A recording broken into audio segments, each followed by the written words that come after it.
yaratin tunzikum min adzabin alim. Tu'minuna billahi wa rasulih wa tujahiduna fi sabilillah bi amwalikum wa anfusikum dzalikum halakum ta'lamun. Dzalikum halakum in kuntum ta'lamun. Wa qala Allah ta'ala idza a'udzu billahi minasy syaithanir rajim. Bismillahirrahmanirrahim. Wal 'asr. Innal insana lafi khusr illa alladziina aamanu wa 'amilus shalihati wa tawassaw bil haqq wa tawassaw bis sabr. Shadaqallahu adzim. Amma ba'du. Jamaah sekalian rahimakumullah yang kami hormati, Rektor ITEKES saja beserta jajarannya. Dalam hal ini ada Wakil Rektor bidang Al-Islam Pemilihan yang dirahmati Allah, dan juga para dosen sekalian yang dirahmati Allah. Saja pertama-tama tidak ada kata paling indah kita ungkapkan ya, melainkan kalimat itu adalah Alhamdulillah yang senantiasa membasahi bibir kita. Alhamdulillah, karena niscaya nikmatnya akan ditambah gitu. Amin. Atas segala nikmat yang dikaruniakan kepada kita, apakah nikmat sehat ya, nikmat kesempatan, kata Rasulullah, bukan nikmatan yang luar biasa gitu. Tapi manusia sedang merupakan ini, sehat, kesempatan, umur, rezeki, kehidupan ini. Bahkan nikmat yang paling tinggi kata Rasulullah adalah nikmat iman dan Islam, sehingga alhamdulillah ya, kita masih di dalam barisan umat Rasulullah yang senantiasa mengamalkannya.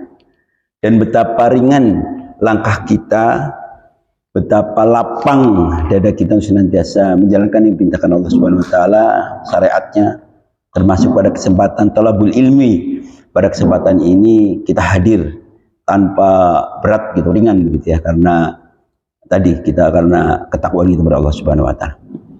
Shalawat dan salam semoga senantiasa dilimpahkan kepada junjungan Nabi kita Muhammad sallallahu alaihi wasallam serta keluarga, para sahabat-sahabatnya, serta ikutnya yang darjah di akhir zaman. Mudah-mudahan kita kelak yang akan mendapat syafaat ya, dari Rasulullah Muhammad sallallahu alaihi wasallam. Kemudian yang kedua, tentu saja kita doakan ya pada kesempatan bagi ini saudara-saudara kita yang tengah sakit, apakah di rumah sakit, di rumah, di Lundung Kemalangan gitu. Ya kadang-kadang orang baru sadar ketika sakit, baru betapa sehat itu luar biasa ya, kita doakan. Karena ketika pada saat manusia berdoa, apalagi tidak diketahui ya, dalam hadis qudsi itu menyatakan ketika menadahkan tangannya maka malaikat akan bicara, semoga engkau mendapatkan apa yang kamu doakan. Jadi ketika kita mendoakan sehat, insya Allah kita sehat. Kalau kita sakit, mudah-mudahan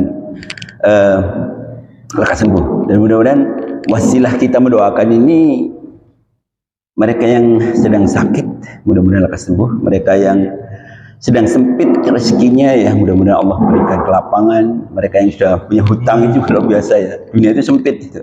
Kalau mau lewat sana nih ketemu kalau dengan dia gitu, jadi waduh dia rasa sempit. Mudah-mudahan Allah lapangkan rezeki yang masih di langit diturunkan, rezeki yang masih di bumi dikeluarkan, rezeki masih jauh dekatkan. Amin. Rezeki yang masih kotor haram maka mudah-mudahan Allah sucikan. Di sholat duha ya, doanya itu luar biasa.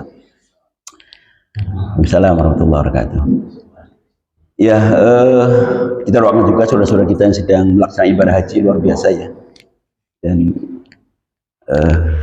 mudah-mudahan ketika berangkat dalam keadaan sehat walafiat, pulang pun dalam keadaan sehat. Dan karena dia datang ke rumah Allah, niscaya Allah akan memberikan pahala ya. Sebagaimana ketika seorang bertamu di rumah saja, maka itu luar biasa ya. Maka bismillahirrahmanirrahim, apalagi ini adalah syariat ya, bagi orang-orang yang sudah mampu itu diwajibkan untuk menunaikan ibadah haji ya. Mudah-mudahan selalu keadaan sehat walafiat, dan ini sudah mereka melakukan yang disebut waqwada ya, perpisahan. Jadi tidak ada satupun yang tidak menangis kecuali yang hatinya keras ya. Tanpa saya, ya Allah, saya pamit dari rumahmu gitu. Jadi ada yang tidak syariatkan, tapi dia mundur gitu, karena tidak membelakangi gitu kan. Jadi ada yang mundur terus gitu, tapi ya gitu. Tapi pada saat itu semua itu terharu, menangis ya, akan pulang ya Allah. Mudah-mudahan engkau yang janjikan ketika datang ke rumahmu dan kemudian kelak akan mendapat surgamu ya Allah. Kan haji mabrur itu adalah nikmat yang luar biasa karena dia selain doa-doa yang sudah kita dikabul ya, karena ada doa-doa yang sangat makbul gitu. Yang lagi sakit disembuhkan, yang lagi sulit mencari pekerjaan diberi kemudahan gitu, sehingga ya kita titip gitu kepada saudara-saudaranya. Dan di WA sekarang kan komunikasi ini sudah nih saya bacakan di Raudhah ini ya kan, itu ini kalimatnya Allah pengen punya anak. Jadi anak saya udah 6 tahun gitu gak punya anak gitu, kemudian saya ya seperti itu minta tolong kepada sahabat saya, tetangga saya yang berkata gitu, mau didoakan ya gitu. Dia bilang, Pak, alhamdulillah sudah doakan. Dan gak lama kemudian alhamdulillah ini antara yakin tidak yakin, tapi ini karena doa yang terkabul gitu ya. Doa yang dikabulkan oleh Allah Subhanahu wa taala adalah di tanah suci Al-Mukarramah. Mudah-mudahan yang belum haji kita doakan ya. Mudah-mudahan segera haji, paling tidak umrohnya untuk datang ke sana, karena itu rumah Allah ya. Saya kira ya wajib lah ya bagi orang yang mampu kita datang. Jamaah rahimakumullah, jadi bersama tadi ini kemarin saya apa ya temanya bebas saja gitu. Waduh, bebas ya. Nggak ada tema, jadi saya ngomong apa ya. Karena itu berarti dalam Al-Qur'anul Karim dan Rasulullah mengatakan beliau ini walau ayat sampaikan walaupun satu ayat tapi ada ancaman juga ya. Ya walladzina amanu lima taqulu ma la taf'alun kabura maqtan indallahi yang taqulu ma la taf'alun. Wahai orang beriman, jangan kau mengatakan sesuatu yang kamu tidak lakukan, karena kebencian insya Allah orang yang mengatakan itu tidak melakukannya gitu. Jadi mengapa ya sunnah barangkali ya ketika kita menyampaikan apa yang dilakukan sehingga setajam pisau lah begitu ya. Jadi kalau kita mendengarkan khutbah ya, kalau ya ayyuhalladzina amanu taqullaha haqqa tuqatih gitu kan, wala tamutunna illa wa antum muslimun. Kalau yang itu berbicara menjadi kaulan syakila gitu, orang-orang yang senantiasa bertakar kepada Allah, maka hatinya bersih ya dia. Kita sangat senang berarti, sangat tenang. Tapi ya mungkin ini mungkin dirasakannya. Ini orang bicara kemana ya gitu, hatinya agak enak gitu. Telinganya itu masih gak enak ya. Tapi ketika orang-orang yang menyampaikan apa yang dilakukan itu pas gitu, enak gitu. Bagaimana mungkin lah orang tua sekarang mungkin kita lihat ya di sekitaran kita sudah wibawanya sudah habis gitu. Bagaimana mungkin nak sholat. Bapak bukan tidak sholat, bukan bapak tidak sholat. Nah sudah maghrib mas sholat. Nah, sebenarnya bapak juga sedang asik ngobrol dan seterusnya ya, sudah sholat. Gitu. Sehingga ini menjadi persoalan ya. Oleh karena itu kita berharap tidak selalu demikian sih, karena Rasulullah juga beliau walaupun satu ayat gitu. Tapi berusaha dengan kita menyampaikan saja, ketika melakukan itu nggak enak lah menyampaikan gitu ya. Masa melakukannya juga. Kalau orang Jawa itu jargoni itu, sudah ngajar tapi lakoni gitu, jargoni gitu ya. Jamaah rahimakumullah, oleh karena itu waktu itu menjadi sesuatu yang penting ya. Kalau ini seringlah kita para sahabat-sahabat sekalian, sehingga ketika kita bersungguh-sungguh di surat As-Saff ya, ya ayyuhalladzina amanu hal a'dzurukum ala tijaratin tunzikum min adzabin alim. Ya wahai orang beriman, ya bersungguh-sungguhlah jalan Allah dengan segala kekuatan ya. Ya ayyuhalladzina amanu hal adullukum ala tijaratin tunzikum min adzabin alim. Bersungguh-sungguh dengan kekuatan maka akan kamu diberi keberuntungan ya, dan dijauhkan dari azab yang pedih. Azab pedih itu di surat Sajadah ya. Saya coba menghafal karena orang kampung itu minta untuk malam Jumat itu ya, hari Jumat lah begitu, subuh itu selalu Sajadah, sehingga saya menghafal gitu ayat itu. Jadi wala nudiqanna minal adzabil adna dunal adzabil akbari la'allahum yarji'un. Jadi ketika orang-orang yang di dunia itu mendapat sebagian azab gitu di dunia gitu, sebelum dia azab yang besar gitu di akhirat setelah dia kembali gitu. Jadi ya kalau kita dalam alam nyata saja ya, kenapa sih kalau tahu bahwa jabatan ini resikonya besar gitu, dan tidak lama kemudian dia tertangkap korupsi, dan gubernur ini tentu saja bukan dimaksudkan tapi otomatis ya dia dipecat, tidak dihormat gitu. Kemudian harta kaya yang lain dihabiskan, dimiskinkan gitu kan gitu, undang-undangnya gitu ya. Mungkin dia waduh ya, kalau seandainya Allah menunjukkan pada saat itu ya bahwa betapa ini sebagian dari siksa yang dirasakan ya, mesti irji kembali ya, ada apa yang kita lakukan rupanya sehingga Allah tidak berikan basirah kepada kita ya. yang jeli bahwa di depan itu sebenarnya ada mara bahaya, karena manusia hidup itu penuh fitnah ya. Sehingga ketika kita mencontoh itu pada orang yang jangan hidup, tapi orang-orang yang hanif ya, para nabi dan para sahabatnya gitu zaman dulu, itu pasti tidak jauh sudah dijauhkan dari fitnah, tidak ada fitnah lagi. Sehingga kita contoh ya mereka gitu. Sehingga kita hidupnya menjadi hidup yang saya kira lebih baik dan bagus.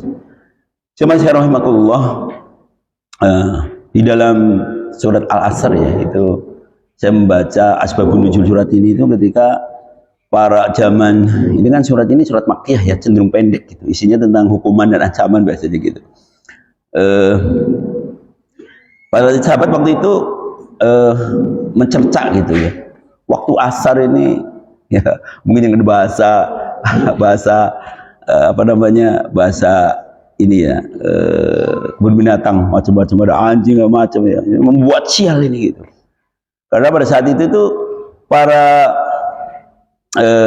orang-orang Quraisy, orang zaman jahiliyah pada saat itu tuh bergurau bersenda gurau. Lalu ada kebiasaan pada diriwayatkan itu dalam hadis sahihnya bahwa pada saat itu bersenda gurau gitu, ya tertawa, yang membuat itu akhirnya ada terpancing kemarahan gitu. Pasti ada perkelahian tapi itu gitu, karena melampaui batas. Jadi Allah tidak menyukai orang melampaui batas ya. Awalnya mungkin menyebut nama seorang itu nama orang tuanya, nama yang ya biasa ya. Menurut orang lain itu kadang-kadang lucu ya, gitu kan ya. Apalagi lucu. Tapi dia disadari ketika apa yang disampaikan itu menyinggung, ya, sangat tajam di hatinya dan mesti memicu sebuah perkelahian gitu. Karena mulut itu kadang-kadang begitu ya. Kalau katanya kalau kena viso itu bisalah gitu, diobati ya. Tapi kalau tajamnya mulut itu kadang-kadang nggak bisa diobati dan terus menerus gitu, bahkan dibawa mati katanya begitu ya. Menjadi ujaran kebencian, dan seringkali kerusuhan-kerusuhan terjadi itu kan dari mulut ya. Perang terjadi pun kan dari mulut yang tidak terjaga gitu. Sehingga Rasulullah mengatakan ya, kulil haq walau kana muran, katakan yang benar walaupun mungkin sakit, atau kalau nggak bisa kulil haq au yasmut, diam diri itu lebih baik mas daripada kamu ngomongnya nggak bener gitu kan. Itu harus dijaga. Nah ini penting ya, karena juga dipertanggungjawabkan ketika semua mulut terkunci tidak berbicara ya pada saat itu, maka tajamnya mulut dan anggota tubuh kita juga selalu dijaga ya. Nah kemudian turunlah ayat ini gitu, ayat surat 103 ya di dalam Al-Quran. Nah surat ini terdiri dari 3 ayat dan merupakan surat Makkiyah. Ia merupakan surat ke-13 yang diturunkan kepada Rasulullah alaihissalam. Ya ini setelah surat Al-Insyirah ya, sebelum surat Al-Adiyat. Nama surat Al-Asr berarti masa ya, terambil dari ayat pertama dalam surat ini, yakni Allah bersumpah demi masa. Jadi kalau bersumpah itu ada sesuatu yang mengikat benar ya. Jadi benar ini gitu ya. Kita sumpah ya, gimana lagi ya. Yakin lah gitu. Kalau kita yakinkan lah gitu. Kalau kita saja bisa meyakinkan orang, apalagi Allah, kita yakin benar lah gitu ya. Bahwa bacanya auzubillahi minasyaitonir rajim, wal asr innal insana lafi khusr illa alladziina aamanu wa 'amilus shalihati wa tawassaw bil haqq wa tawassaw bis sabr. Demi masa, sesungguhnya manusia itu benar-benar dalam keadaan kerugian, kecuali orang-orang yang beriman dan mengerjakan amal soleh dan nasihat-menasihati supaya mentaati kebenaran, dan nasihat-menasihati supaya menetapi kesabaran. Nah, Imam Tabrani dalam suatu riwayatnya ya, dari Ubaidillah bin Hafs, dia berkata ada 2 sahabat Nabi SAW. Jika bertemu mereka tidak akan berpisah, melainkan salah satu dari mereka berdua itu membaca surat Al-Hasr terlebih dahulu, lantas ia mengucapkan salam. Oh, Masya Allah ya, sahabat ini, oh ini dilakukan Rasulullah, jadi kalau sahabat yang melakukan boleh kita yang mencontohnya gitu ya. Gitu. Jadi tapi kalau barangkali ulama boleh juga yang dikatakan baik gitu ya kan, karena hujahnya itu didasarkan Al-Quran dan Sunnah ya, sehingga dia sebenarnya qolan sakila. Tapi kalau sahabat sih saya kira bagian ini ya, bagian yang penting yang kita imam. Kemudian Imam Baihaqi ya juga meriwayatkan yang serupa dari Abu Hudzaifah ya, Syekh Amru Khalid dalam Khawatir Quraniyah mengutip perkataan Imam Syafi'i ya. Seandainya Al-Quran tidak turun kecuali surat Al-Asr ini, maka sudah mencukupi manusia. Jadi, kata beliau ini, Syekh Amru ya, mengutip perkataan Imam Syafi'i, ya, imam yang saya soleh ya, sudah sangat terkenal gitu, sehingga menjadi 4 mazhab yang terkenal ya. Kalau di Muhammadiyah tidak mengenal ini, karena menurut dia kalau mengenal ini seringkali terjadi suatu perpecahan gitu, padahal hilafiyah gitu. Ya udah kembali pada Rasulullah, kalau Rasulullah nggak ada ngapain gitu kan? Ya begitu. Jadi kadang-kadang ini juga maka Pak pimpinan Muhammadiyah ya, Pak Haidir mengatakan ya jangan sampai lah kemudian itu diterapkan lalu umat yang lain menghukumi yang lain gitu. Jadi kalau misalnya di Malaysia kan ada yang anti gitu Muhammadiyah, saya nggak mau dengan ini gitu, karena menurut ibadahnya itu gitu, tidak cocok gitu dengan kami, jadi nggak boleh gitu, karena dia menganut Syafi'i ya gitu kan. Di Brunei Darussalam juga begitu. Dia sempat penolakan gitu, tapi sekarang ada negara bagian sudah mendirikan Universitas Muhammadiyah di sana ya, tapi melalui nego yang sangat luar biasa waktu zaman Jim Sasuddin ya. Kemudian yang Syekh Wahab ya Az-Zuhaili dalam tafsir Al-Munir menyebutkan bahwa Imam Syafi'i mengatakan seandainya manusia memikirkan surat ini, pastilah surat ini cukup untuk mereka. Jadi ya tidak ada kerugian lah gitu. Nah kemudian tafsir surat Al-Asr ya, ini saya membaca dari karangan seseorang al-ustadz ya, bahwa tafsir surat Al-Asr ini kami sarikan dari tafsir Ibnu Katsir, kemudian tafsir Fi Jalail Quran, ini yang sering menjadi terkenal di pondok pesantren ya, tafsir Al-Azhar Buya Hamka punya, kemudian tafsir Al-Munir, tafsir Al-Misbah ya, yang punya Sahab Ustaz apa ya, Quraisyhab ya, Misbah ya, Quraisyhab. Ia bukan tafsir baru, melainkan ringkasan kompilasi dari tafsir tersebut, juga ditambahkan dengan referensi lainnya seperti Awal Ma'rah, At-Tabbar dan seterusnya. Secara umum surat ini menunjukkan urgensi waktu ya. Surat ini berisi penegasan bahwa semua orang akan merugi kecuali orang-orang yang beriman dan beramal soleh, serta saling menasihati dan menasihati agar menetapi sebuah kesabaran dan kebenaran. Jadi, para ulama mengatakan Al-Asr artinya itu adalah masa atau waktu, namun penafsiran waktu yang dimaksud adalah ayat ini ada beberapa pendapat. Yang pertama, masa atau waktu secara umum, kemudian yang kedua waktu asar ya, yang ketiga masa hidupnya Rasulullah SAW ya, yang ketiga itu masa hidupnya Rasulullah SAW. Jadi yang kalau yang asar itu tadi yang dicerca ya, waktu asar, jadi bahwa orang-orang yang bukan celaka ya, tapi sebetulnya orang-orang yang rugi itu adalah orang-orang yang tidak melakukan hal 4 itu ya. Pendapat yang paling kuat adalah waktu secara umum. Allah bersumpah dengan waktu, menunjukkan betapa pentingnya waktu bagi manusia. Ali bin Abi Thalib mengatakan rezeki yang tidak diperoleh hari ini masih dapat mengharapkan lebih dari untuk kesehariannya. Jadi kalau rezeki yang kita dapatkan pada hari ini ya, kalau perdagangan, waduh kita gagal ya, sudah transaksi gitu, sedikit lagi gitu, tiba-tiba ada, kalau teman-teman yang ikut lelang gitu, ramai di Poltek ada lelang mobil gitu kan, waduh hanya sedikit aja. Jadi teman ini pinter gitu. Jadi kalau orang menaikkan yang penting lebih walaupun sedikit gitu, ada 30 juta gitu, 31 juta gitu. Nah dia ngitung limit waktunya itu ditetapkan jam, misalnya jam 8.30, saat-saat yang terakhir gitu. Misalnya dia ngomong berapa, 36 juta gitu, dia ngomong 36 juta 100.000, 100 juta tambah dia kan. Jadi ini waduh rugi yang tadi ya kan, suci itu cuma 100 gitu. Rezeki itu bisa datang, tetapi waktu yang berlalu hari ini tidak mungkin diharapkan kembali hari esok. Jadi waktu yang berlalu tidak bisa diharapkan hari esok. Hari itu kita betul-betul menjalankan waktu dengan sebaik-baiknya supaya betul-betul faedah ya dalam kehidupan ini. Allah bersumpah dengan waktu juga menunjukkan kemuliaan waktu. Jika orang-orang Arab jahiliyah meyakini ada waktu sial, gitu, tadi waktu asar dan sebagainya, Rasulullah SAW mengingatkan untuk tidak mencela waktu, ya, gitu. Di mana menurut hadis riwayat Muslim, la tasbud dahra fa innallaha waddahwa. Jangan mencela waktu, karena sesungguhnya Allah adalah pemilik waktu. Pemilik waktu, Allah pemilik waktu. Ada yang mengatakan, tapi boleh juga tidak terlalu ekstrim ya. Silahkan aja gitu. Nanti waktu yang akan mengadili kamu gitu. Silahkan aja, waktu nanti gitu. Itu ekstrim banget ya. Soal itu waktu sih sebagai pengadil, sebagai Tuhan itu nggak boleh. Ada makna syirik di situ ya kan. Berjalannya waktu gitu. Dan kita tidak boleh juga mendoakan orang lain untuk berbuat celaka, karena pada saat itu malaikat berdoa. Kalau sering-sering kita mendoakan orang celaka, malaikat berdoa, mudah-mudahan yang kau doakan sama gitu. Jadi kalau orang meninggal celaka, jangan, itu harus dihindari, dan nggak boleh ya. Jadi Allah tidak akan memberikan orang mencelakakan orang, nggak pernah gitu.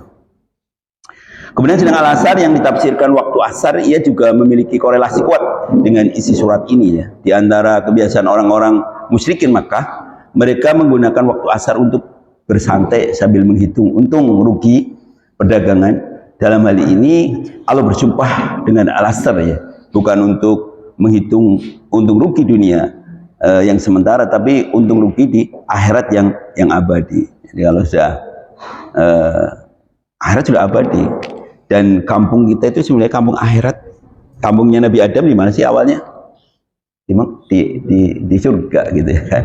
Di surga, kita kembali ke surga. Jadi kita insya Allah ketemu ya di surga Allah Subhanahu wa Ta'ala. Dalam Al-Quran disebutkannya ketika orang-orang yang beriman beramal soleh nanti akan dipertemukan dengan pasangan hidupnya gitu. Kemudian dengan kakek neneknya yang mungkin kita tidak pernah lihat ya, tapi pada saat itu kita ketemu surga ya.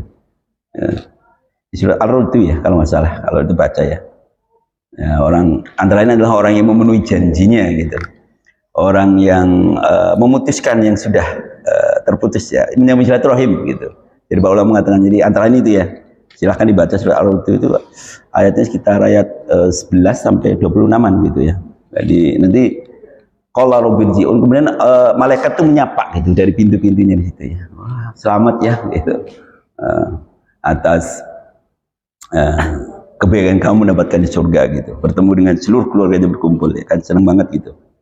Kalau di dunia ini kenapa kita lebaran juga datang ya, ketemu dengan saudara-saudara itu bahagia sekali, apalagi kelak di akhirat dipertemukan dengan surat Ar-Rum itu gitu.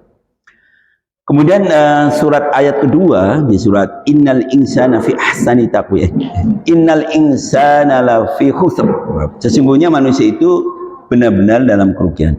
Kata al-ihsan berbentuk marifat ya, menunjuk pada keseluruhan manusia baik mukmin maupun kafir. Meskipun demikian ia hanya mencakup mukalaf, yaitu pendapat beban perintah agama, jadi bukan kafir ya, maksudnya orang beriman. Sedangkan yang tidak mukalaf, misalnya anak kecil yang belum balik, tidak termasuk ayat ini, dan bahkan anak-anak yang lahir memang dengan autis ya gitu, yang kadang-kadang dihinakan oleh teman-temannya gitu kan, karena ngomongnya aneh, perilakunya aneh gitu. Tapi sesungguhnya mereka itu akan mendapatkan surga karena tidak pernah berbuat dosa gitu, yakin itu. Sehingga ketika membesarkan orang tuanya nggak usah bersedih hati Pak gitu ya, mempunyai anak yang aneh kemudian disekolahkan tetap ya, karena itu Allah mengamanahkan anak kepada bapak pasti ada yang baik, karena Rabbana ma khalaqta hada batil subhanaka faqina adzabannar. Kita hanya nggak tahu gitu, sehingga mereka yakin bahwa mereka itu surga karena ya kan, dia tidak akan tahu apa-apa, catatannya itu diangkat oleh Allah Subhanahu wa Ta'ala gitu kan. Iya udah, banyak ketika kita sudah tua, ketika catatannya nanti diangkat oleh Allah Subhanahu wa Ta'ala, maka di dalam sebuah hadis ini sebenarnya ada di dalam tafsir surat ini ya, surat At-Tin gitu ya kan, akan mengalir gitu terus gitu pahalanya. Jadi ketika kemudian orang tua-tua ini bertanya kepada Rasulullah, ya Rasulullah, kami kan sudah tua ya, untuk tidak bisa seperti zaman dulu ya, ketika muda melaksanakan qiyamul juga terus menerus melaksanakan ibadah ini, gimana ya Rasulullah gitu. Kata Rasulullah menyampaikannya, apa yang sudah disampaikan ketika kamu saat itu buku catat terakhir karena sudah pikun ya gitu kan, maka pahala yang itu terus mengalir, yang nggak berbuat, sehingga waktu yang dilakukan itu betul waktu-waktu yang betul-betul baik gitu dilakukan ya, tidak pernah ya bismillah ya, ihdinas siratal mustaqim terus gitu ya kan, ihdinas siratal mustaqim siratal ladzina an'amta alaihim, dan seterusnya, itu betul-betul dihayati pada saat itu. Sehingga ketika catatan itu diangkat, kita dalam keadaan baik. Sehingga ketika Allah mencabut nyawanya itu bisa manggil, saudara-saudara mana, kumpul anak-anakku gitu, kumpul gitu, udah tahu gitu bahwa kamu akan itu berakhir gitu, betul-betul tahu. Kemudian menyebut itu juga enteng ya. La ilaha illallah itu kan sesuatu yang tidak memerlukan energi. La ilaha illallah, Allah gitu kan, nggak ada sampai la gitu ya. Jadi dengan mudah gitu, dengan mudah kan doa-doa yang terkabul dengan amal solehnya ini gitu terkabul. Bisa menyebutkan ini, bukan apa ada apa cerita yang apa namanya ya mungkin ini maksudnya itu adalah ini ya, maksudnya itu jangan sampai seperti itulah begitu ya si penceramah ini. Ya apa kayak gitu ya, peyem apa peyem, kok peyem sih, la ilaha illallah peyem gitu, lanjutannya peyempuan, perempuan gitu, yang terakhir di akhir ajarnya masih ngomong itu, karena ini mungkin orang ini gitu kan waktu hidupnya itu terus sekali dengan ya kan godaannya itu, nafsunya itu terus gitu ya, perempuan terus gitu. Naudzubillah min dzalik. Mudah-mudahan kita karena kita menggunakan waktu dengan baik, mudah-mudahan kita husnul khotimah gitu, yang baik gitu, bisa la ilaha, bisa mengumpulkan ya anak-anaknya ya kan. Terus sebagai Rasulullah ketika menjelang akhir hayatnya itu ya kan disebutkan umatku ya itu sholat pesan sholat gitu, seperti itu ya. Kemudian kata lafi ya merupakan gabungan dari huruf lam ya yang menyiratkan makna sumpah dari huruf fi yang mengandung makna tempat atau wadah. Dengan demikian semua manusia berada dalam wadah ini. Saya senang sekali kalau orang-orang pesantren itu tahu alat ini ya. Namanya nahwu sorof itu aduh senang, saya pengen belajar itu nahwu sorof gitu. Ya untuk bisa membaca kenapa kok ini jadi i, kenapa jadi a ya. Kemudian ini mananya bahwa la itu perintah misalnya, bukan perintah, itu luar biasa itu. Jadi mendalam, beda dengan yang sekedar membaca tafsir seperti saya dia kan. Kata sur memiliki banyak arti. Nah, kata hasar maksudnya memiliki banyak arti, diantaranya adalah merugi, sesat dan celaka, yang semuanya mengarah pada hal yang negatif yang tidak disukai manusia. Husr pada ayat ini menggunakan bentuk nakriyah sehingga maknanya adalah kerugian yang besar dan beraneka ragamnya, kerugiannya termasuk celaka disebutnya ya. Jadi harusnya itu kalau orang beriman itu Allah akan berikan sebuah perniagaan tadi ya di dalam surat As-Saff itu. Ya ayyuhalladzina amanu hal adullukum ala tijaratin tunjikum min adzabin alim. Tu'minuna billahi wa rasulih wa tujahiduna fi sabilillah bi amwalikum wa anfusikum dzalikum halakum in kuntum ta'lamun. Pokoknya berjumpa-jumpa dengan Allah ya. Beriman kepada Allah dan Rasulnya. Kemudian bersujud Allah dengan hartamu, bahkan dengan anfus ya, dengan jiwamu sekalian, dan insya Allah itu adalah yang terbaik ya jika kamu mengetahui ya. Ini adalah orang-orang yang belajar lah gitu ya. Mudah-mudahan kajian ini juga saya kira bagian dari perintah Allah seperti dalam surah As-Saff itu ya. Jadi kemudian ketika menafsirkan ayat ini Syekh Wahbah ya Az-Zuhaili menuliskan, sesungguhnya seluruh manusia itu pastilah berada dalam kerugian, kekurangan, kehancuran, kecuali orang-orang yang mengumpulkan antara iman, orang-orang yang mengumpulkan antara iman kepada Allah dan beramal soleh. Jadi orang-orang yang senantiasa lah gitu ya, tentang selalu beriman gitu kepada Allah dan Rasulnya. Kemudian ayat yang ketiga, illal ladzina amanu wa amilus solihati wa tawassaw bil haqq wa tawassaw bis sabr. Ini ada kecuali orang-orang yang beriman dan mengerjakan amal soleh dan nasihat-nasihati supaya mentaati kebenaran dan nasihat-nasihati supaya menetap kesabaran. Ayat ini pengecualian insan pada ayat sebelumnya bahwa insan yang tidak berada dalam kerugian adalah mereka yang memiliki 4 kriteria. Itu yang pertama iman, yang kedua amal soleh, kemudian yang ketiga saling menasihati tentang kebenaran, dan yang keempat saling menasihati tentang kesabaran. Sebagian ulama menjelaskan bahwa agama ini terdiri dari pengetahuan dan pengalaman, keyakinan dan perbuatan. Iman adalah pengetahuan dan keyakinan. Amal saleh adalah pengamalan dan perbuatan. Sedang saling menasihati dalam kebenaran dan kesabaran adalah dakwah yang merupakan bentuk amal saleh orang-orang agar orang lain juga beriman dan berbuat saleh. Jadi ini luar biasa. Kalau Muhammadiyah itu wal takum minkum ummati yad'una khair wa ya'muruna bil ma'ruf wa yanhauna 'anil munkar wa ulaikum muflihun. Jadi muflihun. Ketika saya mau ke Kalbar ya, orang itu bilang, pokoknya kamu di sana selalu ya menyeru kepada kebaikan gitu, mencegah kemungkaran sih dengarlah gitu. Paling tidak ajar ngaji itu anak-anak begitu ya. Begitu saya lihat, oh iya, orang mengajar ngaji itu adalah orang yang terbaik kata Rasulullah ya. Orang-orang yang mengajar, orang belajar Al-Quran dan mengajar Al-Quran itu adalah orang-orang yang terbaik gitu. Oh iya, luar biasa ya. Sehingga itu hidupnya adalah muflihun, yang beruntung. Kata Rasulullah, ngomongnya muflihun itu dalam hadis itu bukan diteruskan, bukan hari esok ya, tapi hari ini gitu. Lebih baik gitu kan dalam hadis itu. Hari ini lebih baik daripada hari kemarin gitu. Bukan yang sama dengan hari kemarin, karena itu adalah orang-orang yang rugi. Dan kalau lebih jelek dari kemarin, saya kira orang celaka. Hadisnya jadi cash and carry, hari ini kata Rasulullah gitu. Kalau mau berbuat baik hari ini gitu, nggak usah menunggu esok ya, karena belum tentu kita akan mendapat hari esok gitu. Ayat ini menggunakan bentuk jamak ya, mengisyaratkan pentingnya beramal jama'i dan berjamaah. Untuk bisa selamat dari kerugian, manusia harus berjamaah, beramal jama'i bersama orang-orang yang mukmin dan beramal berdakwah bersamanya. Ini cocok gitu dengan amaliyah ya. Islam dan Muhammadiyah ini cocok bener gitu ya, berjamaah gitu. Enggak, saya enggak ikut Muhammadiyah, dianggapnya Muhammad itu agama, enggak ya. Jadi ya kita beramal soleh sama orang-orang soleh di Muhammadiyah itu gitu kan. Ya dianjurkan sekali teman-teman yang belum bergabung ya di perserikatan, monggo ya. Mulai sekarang mungkin di Ranting, saya kira cabang, kalau saya di Pontianak Kota ya, bergabung insya Allah itu, karena itu berjamaah. Tidak ada serigala yang akan memakan kambing, domba ya, ketika domba itu menjadi satu gitu, dan dia itu mengincar adalah domba yang sendirian gitu. Iya, domba yang sendirian terlepas dari jamaah itu ya. Jadi ya gimana, nggak ada yang menolong, dia mesti malam itu, karena ada domba yang besar juga yang takut gitu, nggak berani, tapi si serigala itu akan memangsa ya si domba. Tapi zaman sekarang itu ada namanya peribahasa benar ya, domba serigala berbulu domba ya. Bayangkan aja, dia berpura-pura seperti orang baik gitu kan. Nah ini apalagi menghadapi tantangan seperti itu ya. Tapi kalau orang-orang yang memiliki basirah ya, karena mungkin sholatnya rajin, terutama qiyamul lail ya gitu, karena pada saat itu doa-doa terkabul. Wa minal laili fatahajjat bina filatal asayib azaka rabbuka maqaman mahmuda kan gitu. Diberi tempat yang mulia insya Allah, jadi dirikanlah sholat malam gitu ya. 2/3 rakaat sepertiga terakhir maksudnya, malam terakhir ya, dan doanya sangat dikabulkan.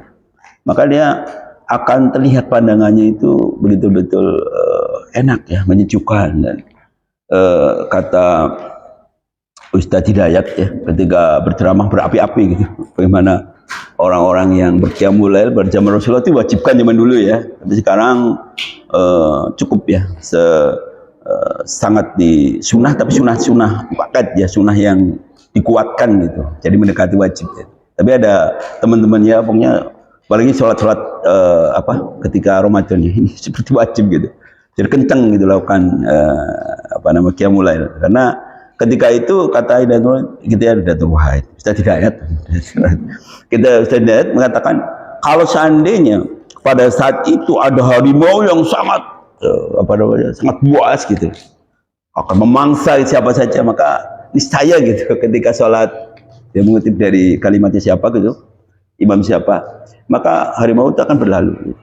Ya. Artinya bahwa sesuatu yang persoalan yang sangat besar pun gitu ya, ketika kemudian bermohon kepada Allah Subhanahu Wa Taala pada saat orang-orang lain tertidur gitu ya kan, kita mengkomunikasikan gitu, udahlah ya Allah, semua kan datang dari Engkau, saya pasrah ya Allah, saya kembalikan kepada Engkau ya Allah, Engkau memiliki yang terbaik untuk manusia, dan tidak akan pernah cobaan diberikan kepada manusia melainkan sudah kemampuannya. Kan dalam Al-Quran juga ada, ya Allah berikan kekuatan kami untuk menjalani takdirmu, kan begitu ya, kita kan ditakdirkan untuk ini. Jadi ketika kehilangan apapun ya sudahlah gitu, kita pun juga akan menyusul kelak gitu, misalnya yang dicintai pasti nggak ada gitu, itu sebagai barang titipan ya. Rasulullah ketika zaman sahabat ya, ada yang ditinggalkan anaknya yang dicintai ya, kemudian istrinya bercerita, wahai abang, kalau misalnya abangnya baru datang loh, itu zaman Rasulullah ya, zaman sekarang saya kira juga iyalah begitu. Ketika ditinggal anak yang dicintai, tidak murang-murang, tidak menangis. Ketika sahabatnya datang, suaminya datang dari jauh begitu ya, Bang, kalau seandainya ada yang menitipi barang gitu, kemudian barang itu diambil, oh ya nggak apa-apa, orang titipan kok diambil itu gitu. Ya bang, jadi anak saya bang, anak kita ini gitu, barusan meninggal dunia. Oh, innalillahi gitu. Tidak panik gitu, tapi diberikan kataan itu, diberi makan, apa kebutuhan dari suaminya gitu. Itu menceritakan bagaimana keharmonisan rumah tangga zaman-zaman para sahabat gitu ya. Jadi begitu cantik, begitu indah, enggak kemudian ya gimana ya, di pintu udah disambut dengan tangisan, ceritanya gitu ya. Udah ini begitu masuk, udah makan, sudah santai begitu ya. Kebutuhan suami dipenuhi. Bang, kalau anak kan pada tidur ya, lain itu. Jadi kalau ada titipan gitu rumah kita, oh nggak apa-apa kan gitu ya. Jadi kemudian sebagai penutup ya dari surat Asr, Sayyid Qutb ya dalam tafsir fi Zilalil Quran ya, menyebutkan dalam surat pendek yang hanya terdiri dari 3 ayat ini mencerminkan manhaj yang lengkap bagi kehidupan manusia sebagaimana yang dikehendaki Islam. Surat ini juga mengidentifikasikan umat Islam dengan hakikat dan aktivitasnya dalam sebuah paparan singkat yang tidak mungkin dapat dilakukan selain Allah Subhanahu wa taala. Ini adalah iman, amal soleh, saling menasihati untuk mentaati kebenaran dan saling menasihati untuk menetapi kesabaran. Semua orang merugi kecuali adalah orang-orang yang memiliki 4 kriteria. Demikian ya, kira-kira mudah-mudahan ada manfaatnya bagi saya kemudian jamaah sekalian, dan mudah-mudahan kita tetap dalam syariat Allah Subhanahu wa taala ya, untuk menyegerakan sesuatu yang memang diperintahkan oleh Allah Subhanahu wa taala dan dicontohkan Rasulullah sallallahu alaihi wasallam, sehingga kita diberikan jalan yang baik, rezeki yang mudah begitu, dan kelak kita menjadi husnul khotimah. Kan itu tadi menyebutkan la ilaha illallah maka dahalul jannah, maka dia kembali ke surganya Allah Subhanahu wa taala. Wabil haq rabbik wala takunanna minal mumtarin. Yang benar ya Allah, oleh karena itu jangan sekali-kali ragu untuk senantiasa melakukannya. Wabillahi taufiq. Assalamualaikum warahmatullahi wabarakatuh.